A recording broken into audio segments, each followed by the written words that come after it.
Hi again, and welcome to another episode of Falcons Central Radio Show on the Pro Football Central Radio Network. It's me, Aaron Freeman, joined by my good friend Scott Karasik, checking out his new computer, doing our second show of 2015. As usual, there's a lot of drama with the Falcons because they're in the middle of a coaching search, which probably is going to be winding down pretty soon. Probably in the next few days. We'll talk about that. We will also talk about the Falcons' PSLs and their new stadium, the costs, and all that jazz. And we got about 7,000 mailbag questions that we will get to at the end of the show, so look forward to that. So, Scott, I guess with the coaching search, since we last did the show, Rex Ryan is no longer a candidate for the Falcons head coaching spot because he's now the coach of the Buffalo Bills. What are your thoughts on that? Kind of glad that he's not.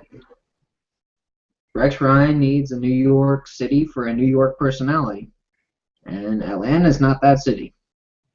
Atlanta's more of like, hey, we're gonna sit back and yeah. So the Falcons potentially will be signing Todd Bowles. I think if he gets out of the Jets, he's definitely gone.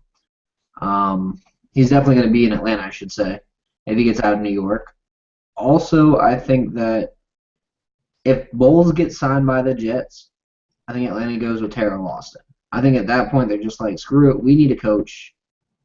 And this guy is a damn good candidate. And yeah, he may be the third best choice for Atlanta behind Bowles and, in their view, Quinn. In my view, he's the second best candidate, but that's neither here nor there. I think he should be the choice on Thursday if it's not Bowles on Wednesday. Okay. Yeah, we should say that within the last 20 or so minutes, as we are live on this show, the word has been that the Jets had an interview scheduled for Panthers defensive coordinator John McDermott tomorrow or Thursday or whenever it was, and they basically canceled that, which, people are connecting the dots that means that they're, in the final stages of hiring Todd Bowles, who is in New York right now as we speak, eating dinner with Woody Johnson, or I don't know, eating ice cream with Woody Johnson. I don't know what go to a strip club with Woody Johnson. I don't know, but It's 10 o'clock. I don't know about strip club, but ice cream, that makes sense. all right.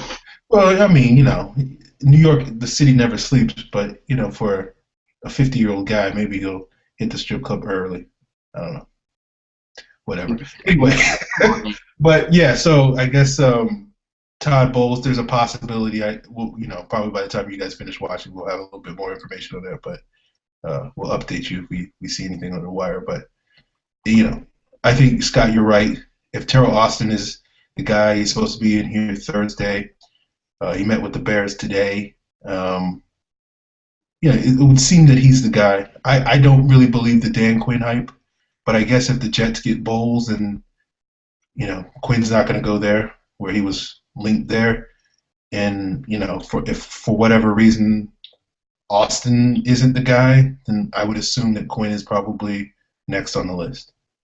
Not Josh McDaniels, as people were, I really screaming. hope Josh McDaniel's not the guy. That's like my least favorite candidate out of all of them, just because of the Tebow thing and how much he just screwed up there. Yeah. Yeah, he really did script that team pretty good. Yeah, he really did. He really did. So, a couple of other guys have become recently candidates in the last 48 hours. John Fox, Jim Schwartz is no longer the defensive coordinator of Buffalo. You have any thoughts on either of those guys as possible candidates here in Atlanta, or? I mean, I love John Fox as a defensive coordinator. I'd love Jim Schwartz as a defensive coordinator. Hell, give me Jim Schwartz all day as a defensive coordinator. He's brilliant. Simple 4-3 concepts, some solid blitzes coming out of it, very motivational coach. I'd take him in a heartbeat as a defensive coordinator. No, thank you on the other two. No, thank you at Okay. head. I'm not that enamored with Jim Schwartz as a defensive coordinator. When he was in Tennessee, he wasn't much until Ainsworth decided that he wanted to stop sucking and be the player that he could be. Then he went to Detroit, and they were kind of, despite having, all that talent with Sue and those guys, they were kind of a middle rung defense. Then Austin comes in, second year as a defensive coordinator, and all of a sudden they're like the number one defense in the NFL this past year for like 12 weeks. And now in Buffalo, he basically has the most talented defensive line in the NFL. I think they're the only defensive line that has 4 first-round picks, all of them being like top 20 picks, I think, if I'm not mistaken. I could be wrong. Maybe Hughes was later, but whatever. So I think basically Jim Schwartz only works if you have like 2 top 10 picks, because I think he had Curse and Hainsworth and Mario or I guess Kyle Williams is not a first-round pick, whatever. But you know what I'm saying.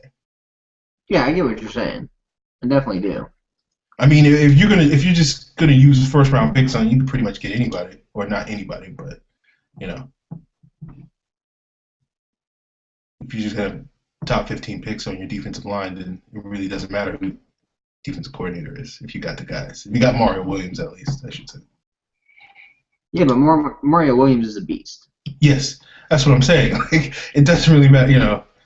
Mario Williams was good in the 3-4, and everybody said he's not a 3-4 outside linebacker, but he still was effective in the 3-4, both in Houston and Buffalo. He's just good. So it doesn't really matter who the defensive coordinator if you have him on the team. I completely agree.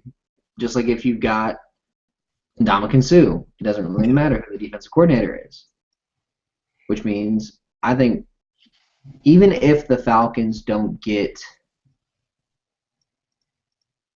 say, that Ndamukong Suh type guy, or no, even if they don't get that Todd Bowles type guy, they can still get the right coach if they get, Ndamukong Suh or someone outside of that who's kind of transcends the coaching and completely changes what your defense looks like. Mm-hmm. And I know you always say it's not all about coaching, it's not all about that. You do have to have talent. And I'm not saying that the Falcons don't have talent or that they don't have coaching, but I am saying that you can't do one without the other. You have to have both to be a successful team. I agree. I just, my point is when you have talent like take a Sue or take a J.J. Watt or take a Mo Wilkerson, you can do things based solely off of that guy's ability to do things. Like you can just, you can start scheming completely different ways. When you have say what people want to say about Patrick Peterson being overrated, but the fact of the matter is Todd Bowles and whoever was the defensive coordinator before Bowles, I can't remember, basically felt that, okay, I can put this guy on an island and that can completely change my cover scheme. It's the same thing with Rex, with Revis. Basically that's what I mean. When you have that sort of talent, then it makes a coach's job easier. And the more talent you have like that, then obviously, basically, even someone like me could scheme a top 15 defense if I have, that level of talent. So that's why I mean where, you can't just rely on guys taking mid-level guys and just coaching them up, because it's hard to sustain success with, middle-run players, no matter who the coach is. Oh, for sure. And I'm not saying go after a bunch of middle-rung guys, but I am saying that you've got guys that aren't middle-rung that are being treated like crap right now and not being used properly because Mike Smith was an idiot. That if they were used properly and they were given a real opportunity and a real role and a real scheme, they would look pretty good. And I know it's going to be a name that you are pretty tired of hearing, but my boy, Jonathan Massaquoi. Hell, even Stanley Mapanga should have been out there as the starting defensive ends this past year. Or at least in a real 3-4, run them as linebackers because they're actually athletic, unlike Bierman or Osi at this point. The thing, I agree 100% with you, Scott. I agree 100% with anybody that says Massaquoi, Mapanga, and guys weren't playing the right amount of snaps.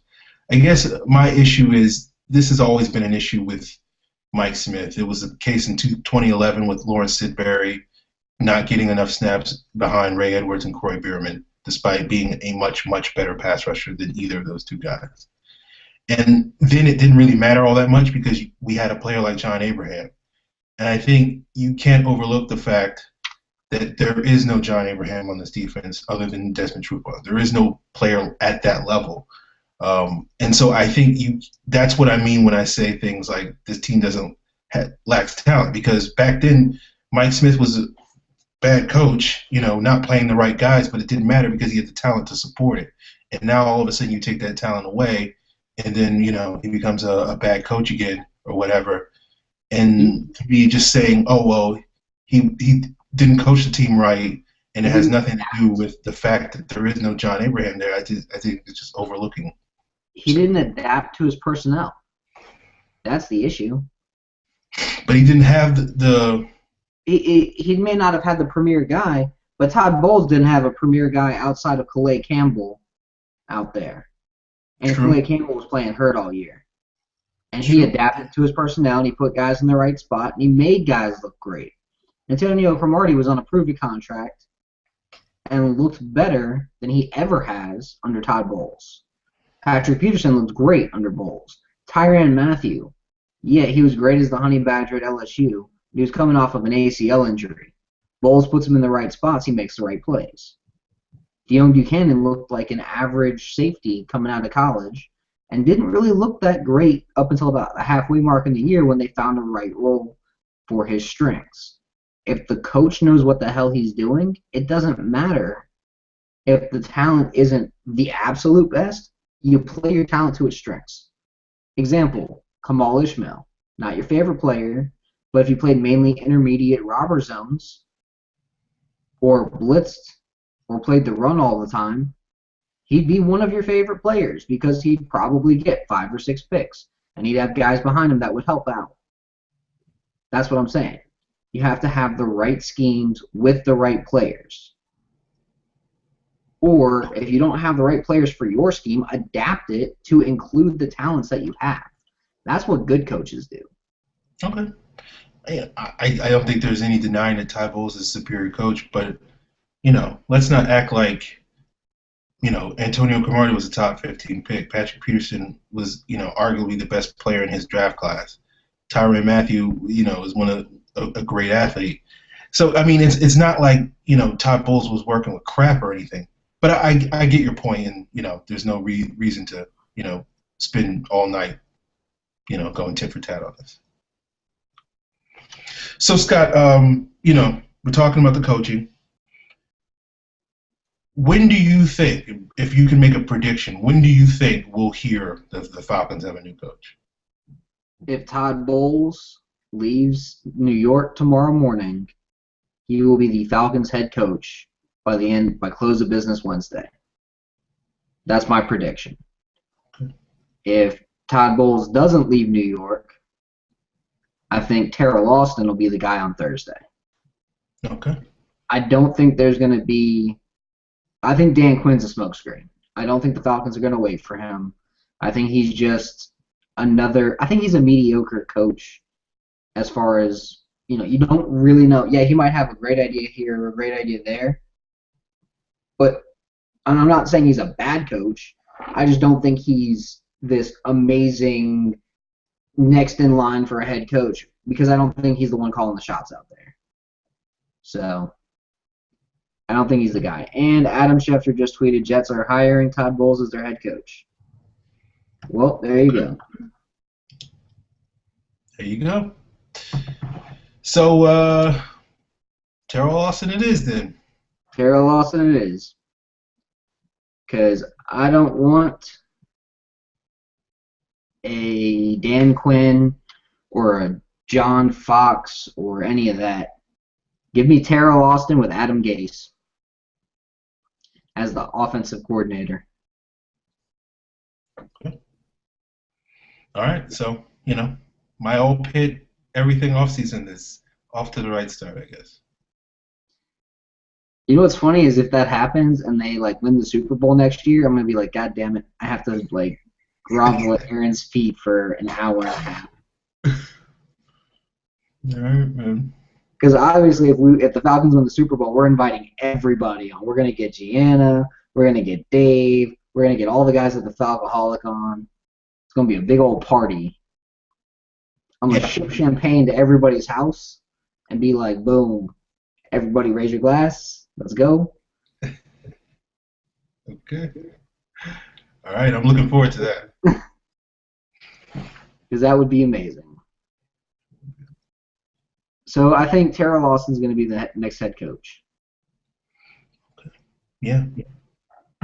Probably in 48 hours. I would agree with you. I think Bowles going to the Jets is going to speed up the Falcons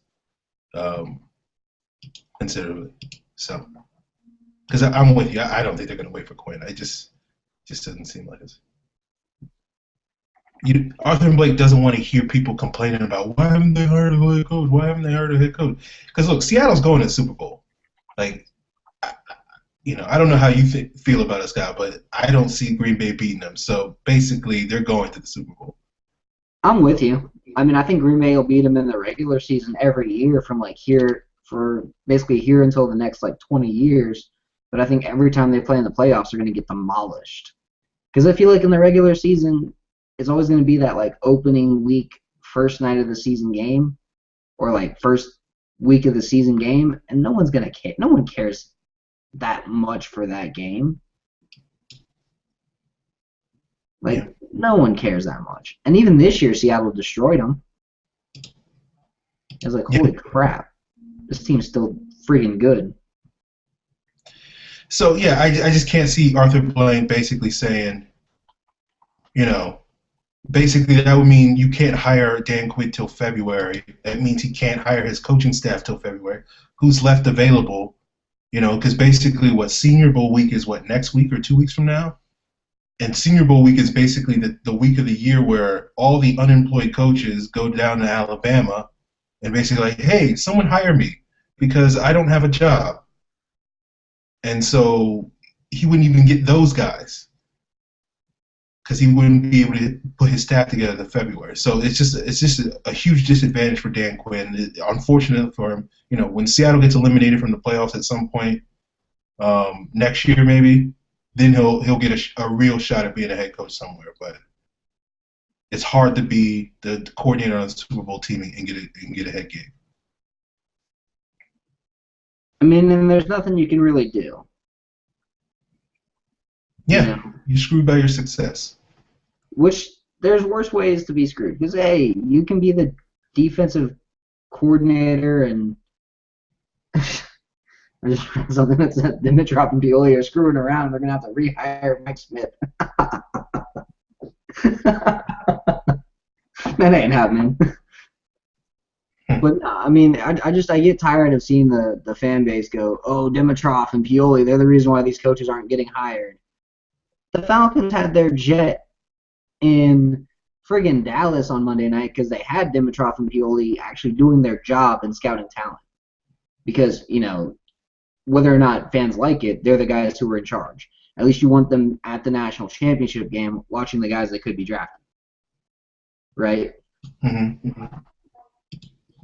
And yeah, it may sound like I'm a big fan of Dimitrov because I am. I think he's a good GM.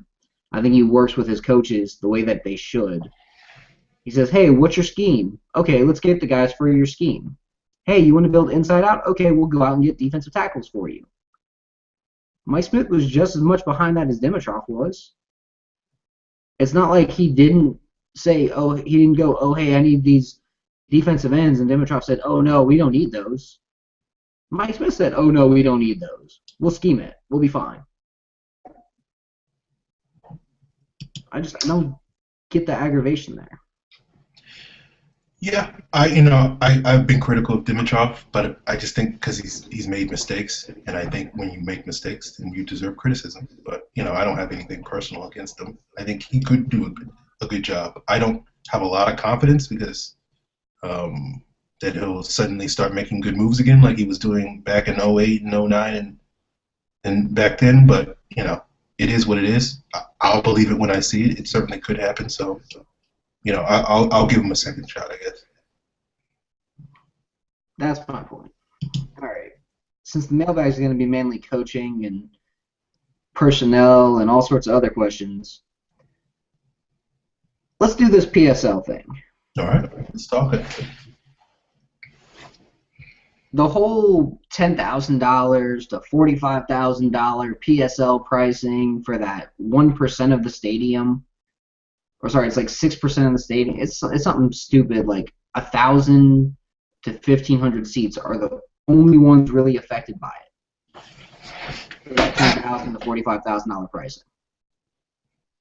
Sometimes, and I say this as someone who sells cars for a living, sometimes you show a really high price to get someone to jump out of their seat. So when you show them the lower price, they go, oh, okay, that's not that bad. So when Arthur Blank goes, oh yeah, PSLs are really about $750 on average for the rest of the stadium. Fans are going to go, oh, okay, that's really not that bad. That's all I think it is. Okay. And the whole stadium's going to have them. But you might see some where it's like $250. And you can finance it over 5 years as just an extra $50 on your season tickets kind of thing. Mm-hmm. Like, and that's going to be like the 300 sections. Like the third level, the nosebleeds, the cheapy seats. That's what that's going to be. And people aren't going to complain about that. The second bowl is probably going to be mainly like $1,500 to $2,000. That third bowl is going to be where all the expensive ones are, like anywhere from five to 45. That's how I would have priced it myself anyway. But that just seems logical, you know? Because right now, all the players' families get free tickets in that first bowl. They all get like 10 seats every week. It's ridiculous. Yeah, my math could be off, but for my calculations, you just look at the PSLs they roll back. Just as in a hypothetical situation, if they sold all those PSLs, that's like $150 million right there. So that's going to pay for a significant chunk of the cost of the stadium, and so that's for the rest of the stadium, I don't think it'll be quite as high, and it's still what, I don't know, like 65,000 seats that, they still can recoup some of that other money back. So, it's not going to be outrageous or anything like that. Yeah, exactly. But I know, if I was in that situation, I wouldn't probably pay, any of it. But, I'm anti-PSL on principle, but it is what it is. I don't fault anybody if they did. Here's my view. Why not do my issue with PSLs is it only targets a really small local market. Mm-hmm. I think in the business aspect of things, they're stupid. Because it's only people who only go to every single Atlanta Falcons game their entire life, and the majority of them get bought by ticket vendors, not actual fans.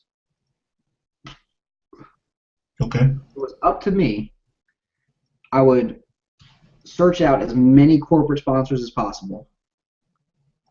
Mm-hmm. Coca-Cola, Home Depot, whoever the hell wants to give you money for your stadium, let them have the Waffle House Lounge and the Chili's area. Like, let them do whatever the hell they want. Mm-hmm.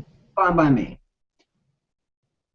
Get as many sponsors as you can, and then after that, do ownership shares. Okay. Yeah. You talked about this before. Symbolic, like, basic certificate that says, I am an owner of the Atlanta Falcons. Just like Green Bay has, I'm an owner of the Green Bay Packers. And then some guys have those Falcon heads where on the top it's got a red OWNER down the middle. How neat would that be?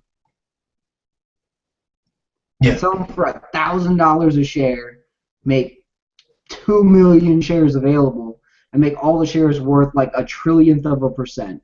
So it's definitely symbolic. You own the team but you own the team.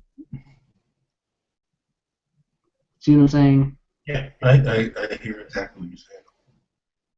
So that's what I would do. I think it'd be a smart business move. I think the other owners would gladly get on that and just be like, all right, well, if this is how we're going to fund this stadium, let's do it. You sell 2 million of them at, say, hell, sell them for $300 a pop at 2 million of them. That's $600 million right there. Question is, are there 2 million fans? But just make that many available. You'll sell them out eventually. Shit, I'd get 6 of them. Okay. So let me ask you this. You talked about corporate sponsors. If you had to take odds on it or whatever, who do you think is the most likely to pay that big chunk of cash to put their name on the stadium? I think Coca-Cola's already been in talks. That's what I've heard too. All the design elements, you kind of see the red throughout the stadium. One sponsor, and it basically shows a Coke bottle. Come on, man. Yeah. One sponsor, you already know who's got the sponsorship on that. Now, if they do a $300 million lifetime sponsorship, I'll gladly go to Coca-Cola Stadium. Doesn't bug me. And it being in Atlanta, I'm down with that. So. Yeah. Coke Field, yeah. No, Coke Field sounds kind of.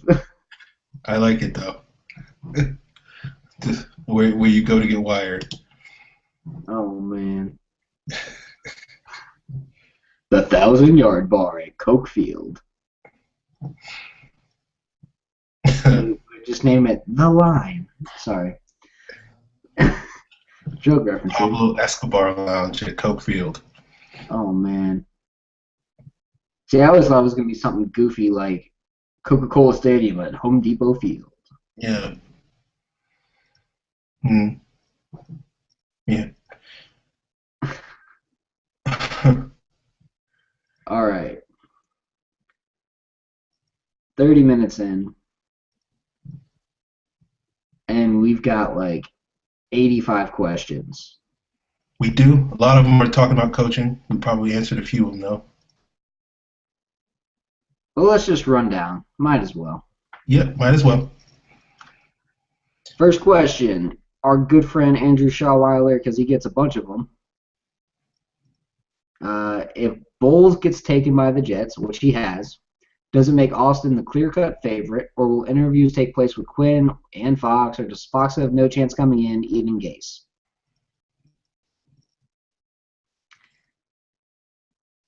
I'm going to let you answer that one first. All right. I think Austin's the clear-cut favorite. I know people have been saying that the Falcons really like Quinn, but, for the reasons we've explained before, I don't see Arthur Blank sitting on his hands and knees for the next 2 weeks to wait to hire Quinn in February. I don't think Fox is going to be the coach here. I think Fox is too much like Mike Smith. He's a good coach. His record speaks for itself. There was a long time ago where John Fox was my favorite candidate to replace Dan Reeves way back in 2000, 2001, back when, the Giants went to the Super Bowl. But I don't think Gase is, in that running just because we haven't heard anything about him getting a second interview. So I would think it's Austin or Quinn, basically. Jason Lockham Forrest says, some close to the Falcons owner Arthur Blank, as I've been reporting, have been high on Terrell Austin. I wouldn't discount his chances. Yep. There you go. I say go get Austin. I think he's a better candidate than Quinn. All right. That's Tony B at Chiatone. This question is basically who's the better candidate, Quinn or Austin? So you're on the Austin fence. I think, my allegiances to Pitt clearly tell me that where my allegiances lie. But I will say this about Quinn. I do think Quinn can be a good coach. I agree with you, Scott. He isn't the quote-unquote mastermind of that Seahawks defense. That is a Pete Carroll defense, and whether it's Quinn or Gus Bradley, that defense is going to be just fine, regardless of who the defensive coordinator is. But that doesn't necessarily mean that Quinn is a bad coaching candidate because, as people know, being a head coach isn't always about being the best coordinator. And if he has that big picture mentality that some people seem to think he has, then he certainly could be an excellent head coach, regardless of whether or not he's a great defensive coordinator. But Austin's a guy. For me, I want the head coach to be a guy with a vision for the team and the ability to motivate guys. And I think Dan Quinn isn't the kind of motivator that Terrell Austin is. Okay. Now, a couple guys are thinking, including Von McClure, he's saying that Dan Quinn's at the top of the Falcons list. That's been out there for a while. Not discounting Vaughn, but personally, I don't think he's the guy. I don't think he should be the guy. And I think if Terrell Austin has a really good second interview, Atlanta's not letting him get away. Which means, hey, guys, move back to the 4-3 defense. And Tyson Jackson's probably going to get cut. So, 2 birds, baby. 2 birds. Yeah, I really is like I don't discount what Vaughn is saying. Maybe the Falcons do like Dan Quinn more than they like Terrell Austin, but I do think it's a matter of timing. And when you're in a situation where you basically, if you're going to interview Austin this Thursday or whatever, unless the Packers pull an upset on Sunday or whenever that game is, Sunday, sorry. You're basically not going to be able to hire Dan Quinn till February 4th at the earliest or whenever. And so, doing the math in my head, that means basically you won't be able to hire him for another 3 weeks. So it just doesn't make any sense. Why would you do that? That's 3 weeks where Austin, by the time you could hire Dan Quinn, Terrell Austin will have his entire coaching staff ready to go. He'll have been in meetings with Thomas Dimitroff talking about which players they want to keep, which players they don't want to keep, what direction they're going in the draft. You're just getting things off to a better start. And unless Arthur Blank is absolutely convinced that Dan Quinn is 5 times, 10 times the coach that Terrell Austin is, which I don't think is the case, then why would you put yourself in that situation? You have a really good coach ready to go in Terrell Austin. Hire him, and let's move forward. Exactly.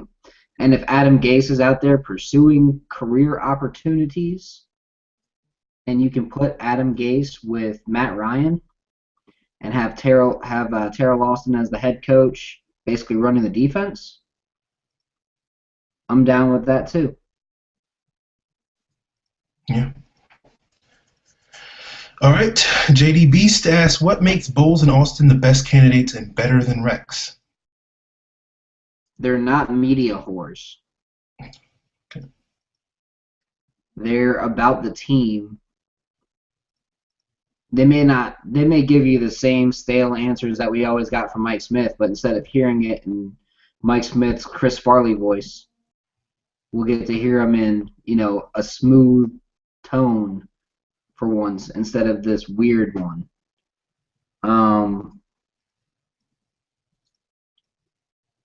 Now, the Falcons can do the second Quinn interview as early as next Monday. Okay. But I don't think it would be the right move. And even if they do get Quinn, they do want to hire Quinn, it would be very tough. It'd be very tough to be like, man, this is the team. It'd be very tough to be like, man, this is the guy. Let's get all of your guys ready to come over and jump. Because a lot of guys are going to get cold feet last minute. and you'll have a couple guys where you're just going to pull a lot of the same guys Mike Smith had on his staff.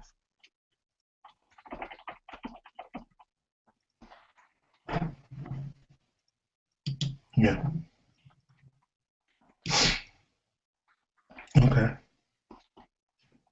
All right. Cross on the Ryan asks, who's the best coaching fit? At this point, Terrell Austin. Okay. I will play devil's advocate just for a moment. And one thing I would like about if Dan Quinn was hired by the team, he'd probably bring a zone blocking offense like Seattle has, which is that Alex Gibbs, Tom Cable style offensive line, which we've talked about on this show in past episodes, how that would be a great fit with the Falcons offensive line personnel going forward. So, I don't know if that makes, Dan Quinn the best coaching fit, but at least I think that's a good fit if you're making an argument for Dan Quinn.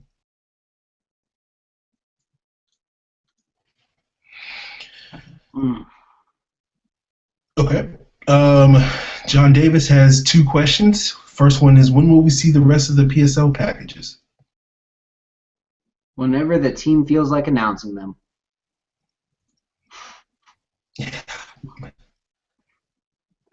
Probably not anytime soon. Yeah, a sales answer on that one, but whenever Arthur Blank says, hey guys, here's what they are. Yeah. Yeah, I don't have a clue.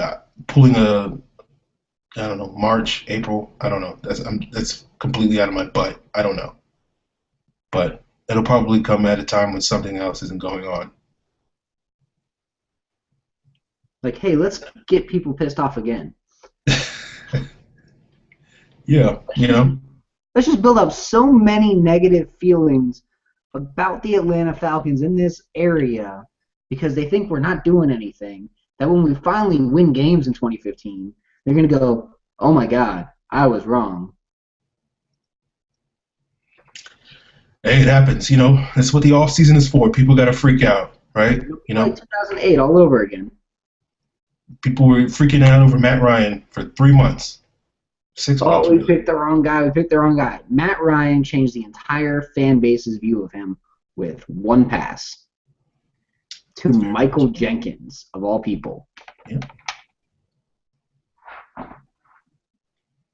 So there you go. I mean, that ultimately, people, you gotta, you can complain. Look, I complained about the Tyson Jackson signing from day one, but you gotta temper it a little bit. Don't be so dramatic. I knew Tyson Jackson was gonna suck, but it wasn't like, I'm slitting my wrist over it or anything. But whatever. John Davis's second question, I think we already answered this, but we'll reiterate. When can we expect the head coach? This week. I think they sign one by Friday. I think they try to get the whole staff in place by the time the Senior Bowl rolls around. Yeah. Dirty Bird 212 asked, who are some value free agents the Falcons can go after? Walter Thurman comes to mind for me. Now, this is a great question. That's not about coaching. What in the world? And I won't deny it. I'm not that prepared for this question. So let me look up some guys. All right. So if we're looking at running backs, I'm just going to go through the different needs that Atlanta has. If we're looking at running backs, you've got guys like Justin Forsett, who has very low mileage on him, who performed extremely well behind a pretty solid line in Baltimore in a zone scheme. You've got Mark Ingram, who's 25, has a lot of miles on him. Most of them are from college. This past year, he looked like he finally got the cobwebs out, though. A lot of Falcons fans are going to want Noshawn Marino, but that's just because they're Georgia fans as well. And I think Marino sucks and has no reason even being considered. Roy Halou Jr. might be the best option out of all of them because he can actually catch passes and run the ball. That's running backs. Wide receivers. Torrey Smith. If I was the Falcons, I'd go after him because he reminds me of a young Roddy White. Only he was way more productive than Roddy White in his first couple of seasons. Mm-hmm. The other guy that I would go after that's not named Torrey Smith. Oh man, I just missed him. He's on this list. Cecil Shorts. Because if you want Harry Douglas but actually good, you sign Cecil Shorts. Like a Harry Douglas that doesn't trip over his own feet. A Harry Douglas that actually catches balls wide open. He's Harry Douglas without all the Harry Douglases. Like Harry Douglasness. If that makes any sense. No, All I good at Harry Douglas, none of the bad. He's not going to drop a punt. He's not going to be Harry Douglas, basically. He's not going to suck. Basically. At tight end, Charles Clay can be a fun one. I do like Charles Clay. He's that H-back, fullback, tight end kind of guy. That's basically it for that. Offensive tackle, there are no starters at offensive tackle in free agency right now. The best possible option is Joseph Barksdale. But even then, meh. At guard, if Atlanta wanted to upgrade, they should go after Orlando Franklin at left guard and cut Justin Blaylock. Otherwise, everybody else is backup caliber, including Iupati because he can't pass protect. Although I wouldn't mind Clint Bowling, again, another Georgia boy, but I wouldn't mind Clint Bowling if they could get him for that $2 to $3 million range. Let him see if he fits. I'd be okay with that. I don't think they need a center. For pass rushers, you've got guys like Jerry Hughes, Brian Arakpo, who are going to be value guys. No matter what you sign them for, they're value guys. Brian Arakpo is, as Aaron says, good injury prone. Because when he's not injured, he's really friggin' good. And then the other one, I'm not touching Greg Hardy with a 10-foot pole, but Pernell McPhee would be a great signing. Or Aaron's boy, Jabal Shiard from the Browns would be a great signing. If you did want to go interior, you got to go someone crazy good like Ndamukong Suh, or someone who's got that kind of potential like Nick Fairley, but I can't trust Fairley's motor. Other than that, I don't see anybody who's great at defensive tackle that would be an upgrade over what the Falcons already have. At outside linebacker, you're not getting Justin Houston, and Jason Worrells isn't going to be worth the contract he gets. So you've got Sean Weatherspoon, Justin Durant. Both those guys are going to be prove-it deals. So those could be value guys. I don't want David Harris. I don't want Brandon Spikes. I don't want Ray Maluga. Atlanta doesn't have trouble with guys who can't cover on their team. They've already got a bunch of guys who can't cover on their team. I would love to see Mason Foster, though, because I think he can cover. Or Nate Irving, if he wasn't god-awful in coverage. But honestly, the only one I could see there is Mason Foster. And then at cornerback, you're looking at mainly nickel guys. Walter Thurman would be fine. Rasheed Mathis would be fine. I'd be up for Byron Maxwell. But if I got Byron Maxwell, I'd start him, and I'd run a lot of nickel with Alford in kind of a safety/corner role. And then you could always re-sign McLean or go after Sterling Moore. But, I mean, there's a bunch of guys that are just very meh. Now, one thing I'd love to see Atlanta do, which might piss Aaron off because Dwight Lowery is one of his boys, but if they could somehow steal Devin McCourty from the Patriots, okay, I'd be all for that as a starting free safety. Okay. I will go some deep bargains here. And when you're, I guess, for Dirty Bird 212, I will say, some of the value guys that you can get good value on in free agency is restricted free agents that are late round picks or undrafted free agents that aren't protected with a second round pick. And you can also get value on guys that are deemed injury prone and will sign like a 1 year prove it deal, like what Brent Grimes signed with Miami, and what probably you could probably get Arakpo to sign or Sean Weatherspoon to sign. So Scott mentioned a couple of guys. A player that I like is Michael Roos. If he wants to play another year, he's coming off a broken leg. I've heard people talk about, hey, why don't we restructure Sam Baker's deal and get him to take $2 million and keep him as a backup. Like, no, you can get basically a number 4 offensive tackle for like half that much money, under $1 million. So why would you do that to Sam Baker? Just cut him and move on. So Roos, if you can convince Roos, hey, play 1 more year, be a swing tackle. If Ryan Schrader falls on his face, you can step in at right tackle. If hey, teach Jake Matthews a couple of things. Why not? Restricted free agents. You got a couple of guys on both sides of the ball I like. Rod Streeter for Oakland, the wide receiver. Jermaine Kearse for Seattle. Bobby Rainey. Lance Dunbar, the running back. These guys, if they're not protected as the mid-level restricted free agent, I think they're all undrafted if I'm not mistaken. Basically, you can sign them to an offer sheet, and you don't have to owe that team a draft pick at all, assuming they don't match the offer. A couple of guys on defense. Some of these guys probably won't be unprotected. Jarrell Freeman, Damon Snacks Harrison, Tashawn Gibson, Emmanuel Lemur, all talented starting caliber players that can immediately upgrade the Falcons defense at their respective positions. All of them would be upgrades. If any one of those guys are unprotected, then the Falcons need to do whatever they got to do to sign any of those guys to an offer sheet. So those are some value free agents, to go along with some of the guys Scott named.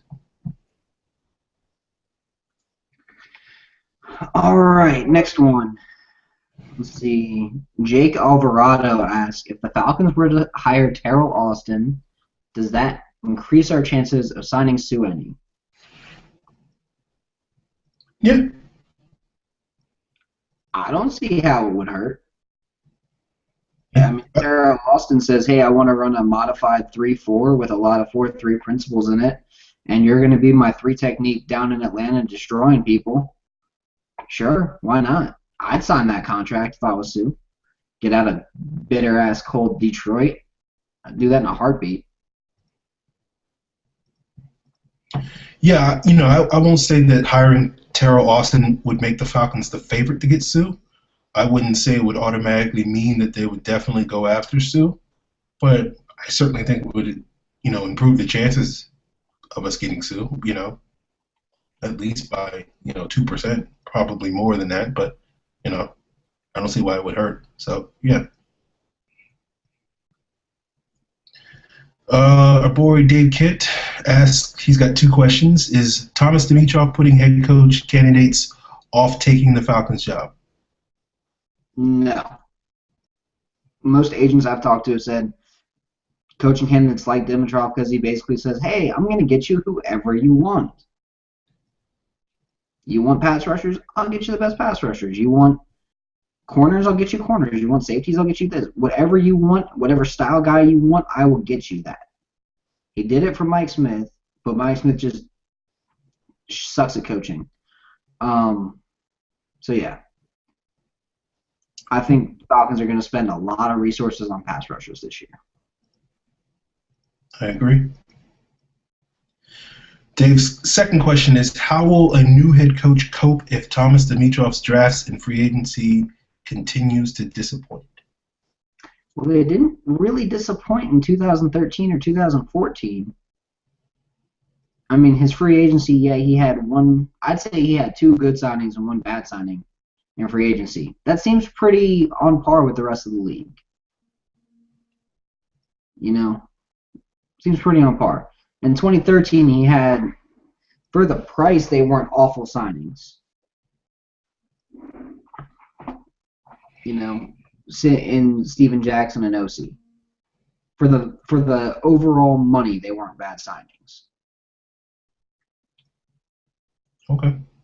So, Um, I'll disagree with you, but you're probably not surprised. I do think they're a little disappointing. Um, his 2013 draft was fine, and I think getting Jake in 2014 was a great move. The rest of that draft, I think, is a lot of question marks, but we'll see how that turns out.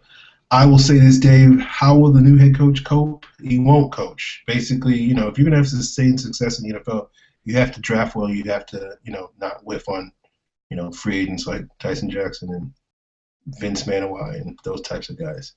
So, the coach will probably keep things, treading water for a while. But if the Falcons can't do better than what they've done the last couple of years in the offseason, then, eventually he'll just be mediocre. So, all right. And then our next question, ATL Dom asks, I don't know if I'm too late, but do we see an increased role for Shembo, and does Lowry stay at free safety? yes, I think we do. Yes to both questions. I think Shimbo you'll see a greater role. I think you can probably, at least right now, we'll see what schemes the new coach brings in, but I think you could probably pencil in Shimbo for that Corey Bierman role, or the role that Corey Bierman should have played last year, which was probably half as many snaps as he played, if not a lot less. And he could do basically what Corey Bierman can do. I do think Lowry is probably going to come back because it doesn't look like there's a ton of great free agent safeties out there. I know Scott mentioned Devin McCourty, but probably isn't a great bet to see Belichick let him walk. So I don't know, other than him, who else is that's clearly better than Lowry. So I would assume that Lowry will be a priority re-signing once we get to free agency.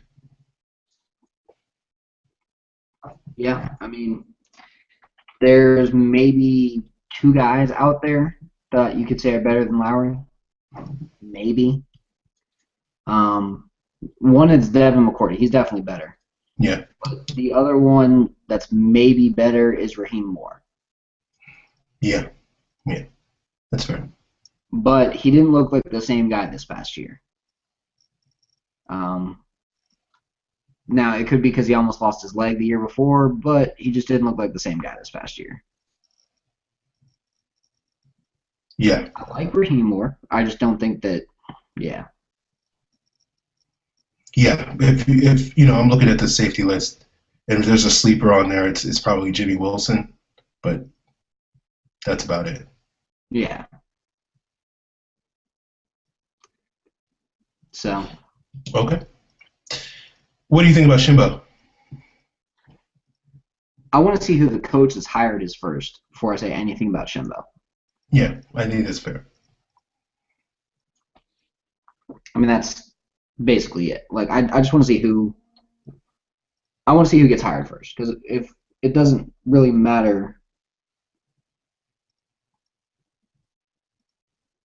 it honestly has no bearing on Shembo if Adam Gase gets hired. Then it's like, okay, well, he's still going to compete for a role somewhere, but I don't know where. Depends on who the defensive coordinator is. So unless we know what scheme the Falcons are running, what all they're doing up front, I'm not going to say anything as to what the roles for the guys are.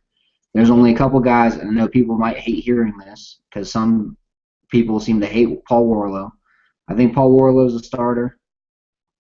I think Rashid Hageman's a starter with no matter who the coach is. I think Paul Soliai is a starter, no matter who the coach is. I think Desmond Trufant's guaranteed a starting spot, no matter who the coach is. I think Robert Alford and William Moore are starters. I think outside of those, what I say, just 6 guys, 7 guys? Yeah. Outside of those guys, we have no idea who the starters are. I'll say this for Shimbo. I think the good thing for Shimbo moving forward is that regardless of the scheme, he should be able to find a role. If we go back to a 4-3 scheme, I think you plug him in at Sam outside linebacker, he'll be fine. If we stick with a 3-4 hybrid and he plays that inside linebacker role, I think he'll be fine regardless of what scheme we go to. And at least as a Sam outside linebacker, I think you could probably make the argument he is the best player on this team, on this roster currently. But, obviously we have a whole offseason to go through, and we'll see if that changes. But at least for a 4-3 scheme, I think he'd benefit from that, in my eyes. All right. At Mave2124 asks, I fear HD may be cut. 3.5 to be spent on D. Your thoughts? Aaron would run around naked in the streets if Harry Douglas was cut. That's my thoughts. One, I want to see Harry cut, but not for that reason. Aaron, please keep your clothes on if that happens. All right. I'll try my best then. I do think Steven Jackson gets cut. I don't think Harry Douglas gets cut just because he's got this strange bond with the other receivers. I don't think any of those guys get cut this year. I don't think, obviously Julio's not getting cut, but I don't think Roddy gets cut. I don't think Hester gets cut. I don't think Harry gets cut. I think that whole group of four comes back next year. I think they might add to it, but I don't think they're going to cut any of them. I don't think they're going to cut Levine Toilolo. I think if you've got two names that you're going to cut, it's going to be Steven Jackson and it's going to be Sam Baker. And you'll cut Baker with post-June 2nd designation so you can save that $4.5 million salary. I think you'll cut Steven Jackson outright so you can get $3.75 million extra to spend on free agents. Going based off an $140 million cap right now, I've got the Falcons with $31 million in cap space. That's insane. It's a lot of money. Mm-hmm. And when you add $3.75 million of it and you bank 4.5 of it for rookies, you've got more than enough to go out and get your guys. Go out and get a guy like Sue and do whatever you need to do. Yeah. Well, I'm sorry. Oh no, I was just gonna say that's the moves that I would make, and that's the best moves I think you've got. Yeah, I think you named the two almost definite cuts. I would be very, very shocked if Jackson didn't get cut and Baker didn't get that post-June designation. I think, we talked a little bit about it, but I do think there's a chance that Tyson Jackson gets cut. If we get 4-3. I think there's a chance Babineau gets cut if we go 3-4. I don't think Harry Douglas is going to get cut. Even though everybody probably knows that I hope among hopes that would happen. But I just don't see the team. It's the old adage of why create a hole when you don't need to. And even though I don't think, the hole that cutting Harry Douglas would create would be that hard to fill,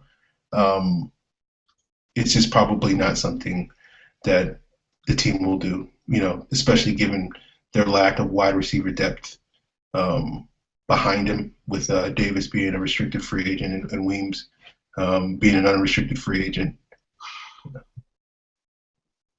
I will say this. Maybe the Falcons will actually, get a young, good wide receiver and cut Douglas in camp. But this offseason, I think there's probably like a negative 12% chance of that happening. Sounds about right. Yeah. Same guy asks, how many days did it take to hire Smitty? We are on day 15. I want to say they fired, or Bobby Petrino quit in like November. So technically Smitty was like 3 months in. I want to say from the first interview they conducted that year, I think it was like on January 2nd. And then I think Smitty was hired on like January 22nd or something like that, give or take a day. So about 20 days, 3 weeks, which would be roughly what it will be this Friday, I think, the exact same time frame. So, it's one of the reasons why people are panicking for no reason. It's not that big a deal. Now, if we're talking about hiring Dan Quinn in February, then you can start to panic a little bit. But, give it another week, guys, before you start, picketing in the streets. Any dark horse guys for the head coaching job? If I had to guess, I'd go with Keith Armstrong, just because Atlanta could do everything they wanted to with him, and no one would know the difference. Atlanta could just have him come in, do his normal job, and people wouldn't know. Oh, hey, Keith Armstrong's here interviewing for the head coaching job. They'd just be like, oh, Keith's in the building, cool. So he could be the dark horse that no one knows about. That being said, I think they're going Terrell Austin. I think he's the guy, and I think it's very possible that he'll sign tomorrow. Yeah. That's as good an option I could give. I think there's not going to be anybody that we haven't heard of at this point. Even if it's not Terrell Austin, but so Keith Armstrong, it's good enough. All right, one more question from May2124 asks, who would Austin bring in as offensive coordinator, defensive coordinator, and special teams coach? No idea. Now, I would love to see someone like Jim Washburn as like an outside candidate, or Jim Schwartz running Terrell Austin's defense wouldn't be too far of a stretch. They didn't really know each other. Now, offensive coordinator, I'd love to see Eric Studesville get a shot. The running backs coach from Denver. I think he could be an interesting name to bring in, and I think he'd be a guy that would be more than willing to have Mike Tice up front as his defensive line coach. So I mean, if you had to ask me, I'd go with Eric Studesville as the offensive coordinator. I'd go with what's his name as the defensive coordinator. Drawing a blank. Jim Washburn as defense coordinator, and then going with someone else as Armstrong as a special teams coach. Okay. I'm looking at some of these coaches that Austin has worked with. He's worked with Wade Harmon, the Falcons' current assistant offensive line coach, when he was in Baltimore. Another guy that he worked with in Baltimore, Jim Hostler. Cam Cameron probably wouldn't be, great, but hey. He did work with Todd Haley in Arizona, and maybe, I don't know if Todd Haley's worn out his welcome in Pittsburgh yet, but it's getting close. Defensive coordinator, I don't know. I don't know. It could be anybody. He'll be the defensive coordinator, so it doesn't really matter, I guess.